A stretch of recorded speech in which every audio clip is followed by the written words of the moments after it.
I'm in between flights. I'm going from Manchester to Sevilla, and I'm in Barcelona. And I've got lots to tell you about the Clásico. But first things first.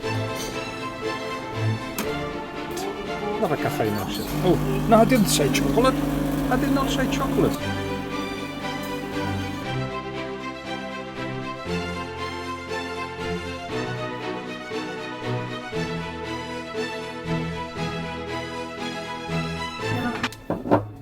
Right. 5 pointers about the Clásico. Starting with... May I have your attention, please? Gianni, Tamina, please contact the front desk. Thank you. Starting with what Hansi Flick has done with this Barcelona. I believe in the team. We have a lot of quality without and with the ball, and this is what we want to see. And also, of course, everyone is playing or running for each other, and this is the most important thing. That we are one team who knows what to do, and also when we play together, then it's our biggest strength. Basically, this is a German team born in La Masia. What that means, in my eyes, is that these players, 6 of them, came through La Masia in the game against Bayern Munich. They have the Barcelona DNA, if you like. They're able to come out of pressure in the small spaces when there is a lot of players around. They can pass the ball. They understand the game. They've got the ability to, perhaps not physically, they're not strong, but they've got the ability to replace that with intelligence and a lot of other things that you relate to La Masia. They've got that. But what Hansi Flick has asked them to do is that when you get the ball, see if there is somebody running into space, especially against a team like Bayern that defends so high, and go for the kill, go for the quick attack. Why not quick transitions? Transitions is something that the Bundesliga, the German league, is made of constantly, something that Pep Guardiola at the beginning struggled with, but has helped him now in his move to the Premier League, of course. He learned with his Bayern Munich that he had to stop those quick transitions, that football was played in a different way than in Spain, that it was box to box, and that was Hansi Flick is trying to do. To do that though, not only he's got to get everybody to think the same way, and he's managed to do that already, which is unbelievable. It suits a lot of players anyway, the likes of Rafinha, Lamal. Pedri is adapting to it. Fermín López likes to run in behind and be dynamic and being constant in his tries to attack. All that suits the idea of Hansi Flick, but he has needed to make the team physically very sharp, and they are. They can last the 90 minutes. The doubt was, can they do that for a long period? Well, in a way, they're getting new signings, if you like. When Christensen, Araujo, Gavi, Frankie de Jong, now that Dani Olmo is back, when all those people are back from injury, it's almost like 5 or 6 players that can start. So you've got a good momentum going for Barcelona. The idea is very clear. The leadership of Hansi Flick is unquestionable, and the fact that he's moved the style a little bit, nobody's debating, because of course Barcelona are winning. That we have to improve a little bit. So it's also like that. Every match we play, so we adapted on the next match, and it's also the same like we're doing against Real. Secondly, what has Ancelotti got to do with this Real Madrid? They showed in the first half against Borussia Dortmund that there are problems, and in the second half that they're able to beat any problem. If they are at the Santiago Bernabeu, it's an European night, and they've got the likes of Vinicius so switched on, and they managed to score 5 goals in 33 minutes. But let's stay on the first half, because that worries Ancelotti. He feels that the team is lacking intensity and the continuation of efforts, almost like we can do this later on. And what that means statistically is that when the rival has got the ball, you get Real Madrid putting pressure not as often as they did in the past.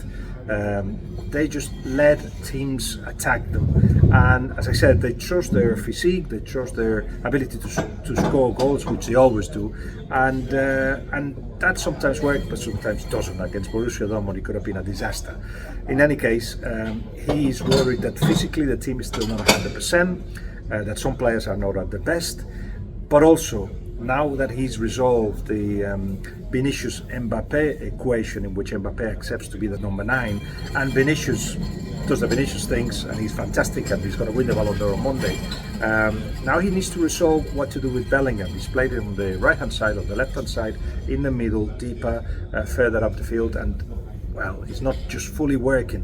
And I think that doesn't help Bellingham at all. So you've got to resolve that, and you've got to resolve a midfield that actually doesn't have an organizer. Kroos was the one determined the pace of things. Do we go short? Do we go slow? Do we go fast? Do we switch? And you don't get anybody to do that. Tchouaméni is not that kind of player. Again, put sometimes as a centre back, so the team doesn't trust him to do that kind of job.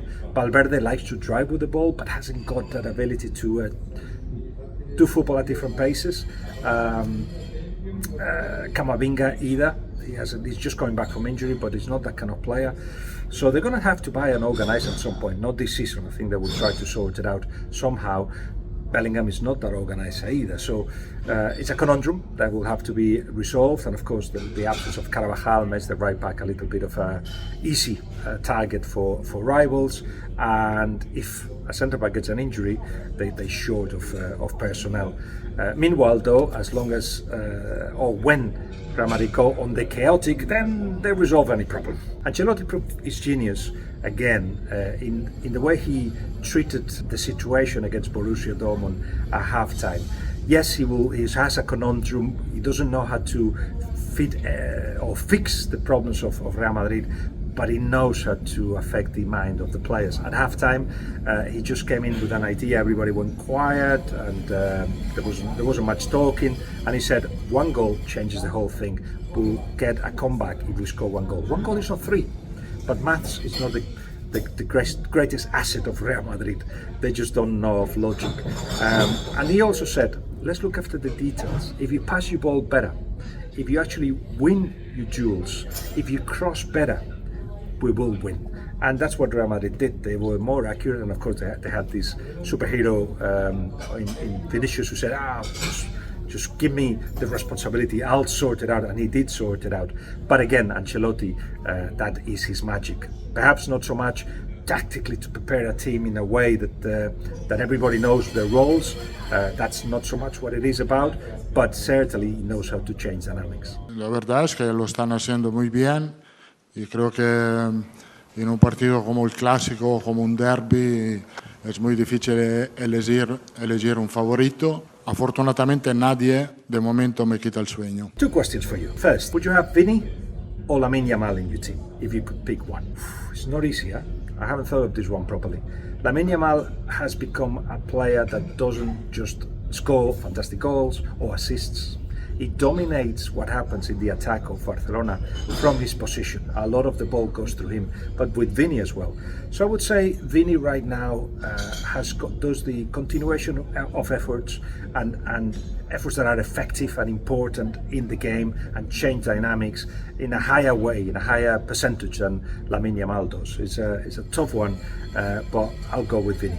También se ha progresado mucho como profesional, como futbolista, llegando a ser uno de los mejores del mundo. Creo que nadie lo duda, el futuro Balón de Oro, manteniendo la misma humildad, la misma seriedad que tenía cuando lo he conocido por primera vez. Second question, would you have Mbappé or Lewandowski in your side? I say Mbappé. Lewandowski is having amazing stats, no doubt, more than one goal per game. Mbappé is getting there, is reducing his area of influence, but the thing that he can actually affect other areas of influence in a bigger way than Lewandowski makes him, in my eyes, the one that I would choose if I had to. A poco está buscando su mejor versión. No tenemos prisa, ni yo, ni la plantilla, ni tampoco él. Yo creo que ya estamos satisfechos de lo que está haciendo.